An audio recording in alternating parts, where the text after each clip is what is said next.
ঈদ মানে খুশি, ঈদ মানে আনন্দ। যদিও কুরবানির ঈদে আনন্দের চাইতে কাজের প্রেসার থাকে অনেক বেশি। ঈদের দিন সকালবেলা থেকে শুরু করে সন্ধ্যা পর্যন্ত কাজ করতে করতে কোন দিক দিয়ে দিন চলে যায় বুঝাই যায় না। তারপর আলহামদুলিল্লাহ এবারে ঈদটা আমার অনেক ভালো কেটেছে, কারণ এবারের ঈদে সবচাইতে প্রিয় মানুষগুলো ছিল আমার কাছে। আসসালামু আলাইকুম, সবাইকে পবিত্র ঈদুল আজহার অনেক অনেক শুভেচ্ছা। এটা হচ্ছে কোরবানি ঈদের চাঁদ রাত।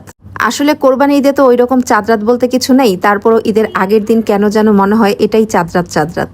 তো যাই হোক, চাঁদ রাতের দিন রাতের বেলা এই তো লিজা এবং লিবানকে নিয়ে আমি একটু নিচে নেমেছি আমাদের গরুটাকে আদর করতে। এত মায়াবী ছিল মাশাল্লাহ আমাদের এবারের গরুটা। তো এই তো আমাদের বিল্ডিংয়ে মোট 4টা কোরবানির গরু এসেছিল, তার মধ্যে একটা গরু ছিল বিশাল বড় মাশাল্লাহ, আর বাকি 3টা ছিল মাঝারি সাইজের। এরপর এই তো ঈদের দিন সকালবেলা এখানে জামাত ছিল 6:30টায়, তাই একদম 6টার সময় রাতকে ডেকে তুলে এই তো বাবা ছেলেকে রেডি করে দিচ্ছে ঈদের জামাতের জন্য। একদম সকাল সকাল এসেই হচ্ছে গরু কুরবানি দেওয়ার ইচ্ছে আছে, যার কারণে প্রথম জামাতটাই পড়তে চলে গেল বাবা ছেলে।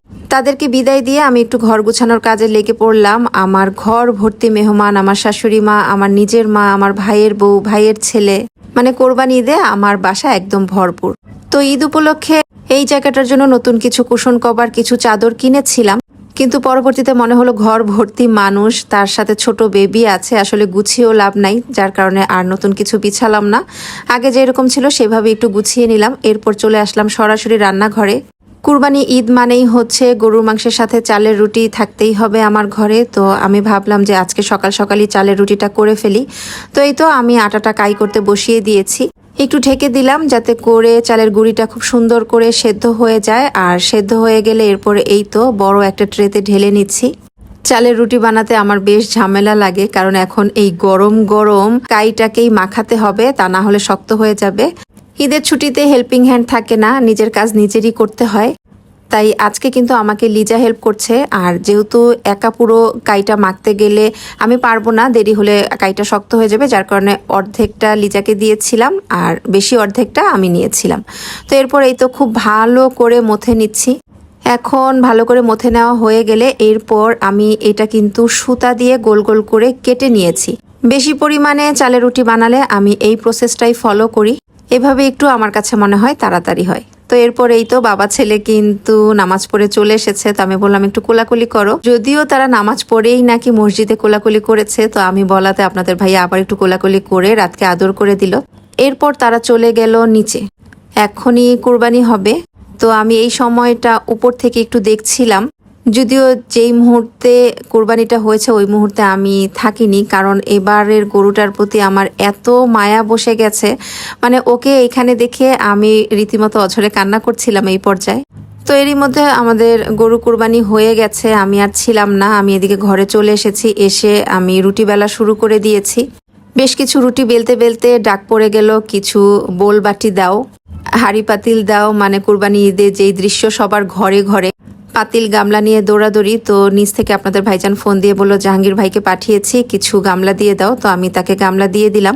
তো এরপর রান্নাঘরে ঢুকে যাব, আর তখন মনে হলো রোদসির ঘর গুছাচ্ছে, আর আমাকে বললো আম্মু একটা চাদর বের করে দিয়ে যাও। তো ওকে চাদর বের করে দিয়ে গেলাম। আমি আসলে আমার পুরো বাসাটা এবার আর নতুন কোনো চাদর কুশন দিয়ে কিছু দিয়ে সাজিয়ে গুছিয়ে নিইনি, এমনিতে যেমন ছিল তেমনি সাজিয়ে গুছিয়ে নিয়েছি। কিন্তু আমার মেয়ে হচ্ছে ঈদের দিন তার ঘর গুছাবেই গুছাবে, তো যার কারণে হচ্ছে তাকে দিয়ে এসেছি। আর এরপর আমি আবার রান্নাঘরে চলে এসেছি। তো আমি বেশ খানিকটা রুটি বানানোর পর বাকি রুটি লিজা বানিয়ে দিচ্ছে, আর আমি চলে এসেছি রুটি ভাজতে। তো রুটি ভেজে যেই ঝুড়িতে নিব সেই ঝুড়িটাও নামিয়ে নিলাম, চুলার উপর একটা ফ্রাই প্যান বসিয়ে দিলাম।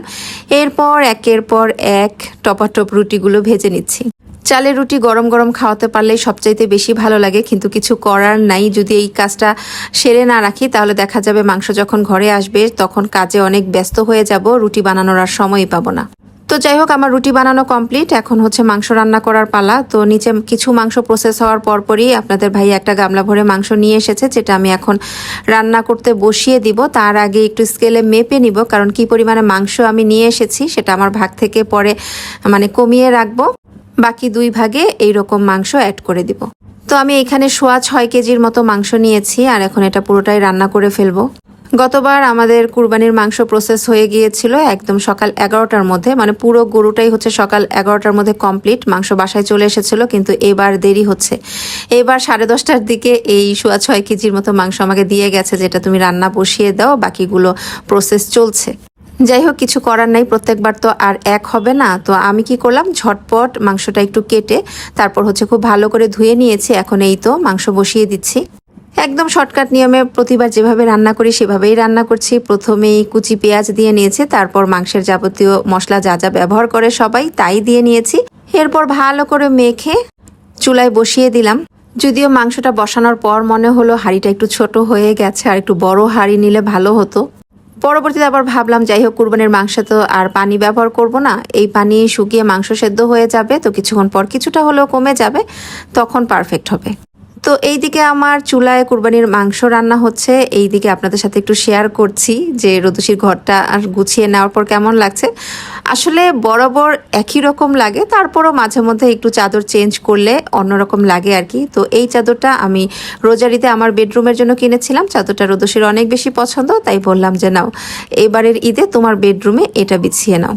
তো মাশাল্লাহ, চাদরটা আমি আড়ং থেকে নিয়েছিলাম, আর এটা বিছানোর পর কিন্তু ঘরটা অনেক বেশি সুন্দর লাগে। এটা একটা ব্লকের চাদর, ব্লকটা আমার অনেক বেশি পছন্দ হয়েছিল, আর প্রাইসটা সম্ভবত 3,500 কি 4,000 ছিল, ঠিক এই মুহূর্তে মনে পড়ছে না। তো যাই হোক, কথা বলতে বলতে এইদিকে কিন্তু আমার কুরবানির মাংসটা রান্না কমপ্লিট। কুরবানির মাংস যেহেতু সেদ্ধ হতে খুব বেশি একটা সময় লাগে না, টাটকা টাটকা মাংস রান্না করে ফেললাম। চালের রুটিও হয়ে গেছে, এখন নিচ থেকে সবাই আসলে চালের রুটি আর গরুর মাংস খেতে দিব। এরপর আসবে ভুড়ি, আসবে বাকি মাংস। কুরবানির ঈদ মানে সারাদিনই কাজের প্রেসার আমাদের মহিলাদের, এটা আর বলার অপেক্ষা রাখে না। তাই কি পরিমাণে ব্যস্ত সবাই নিশ্চয়ই বুঝতে পারছেন, যেরকম সবাইটা থাকেন আমিও সেই রকম ব্যস্ত। তাই বাকি ভিডিও শেয়ার করতে পারলাম না, এখানেই। আল্লাহ হাফেজ।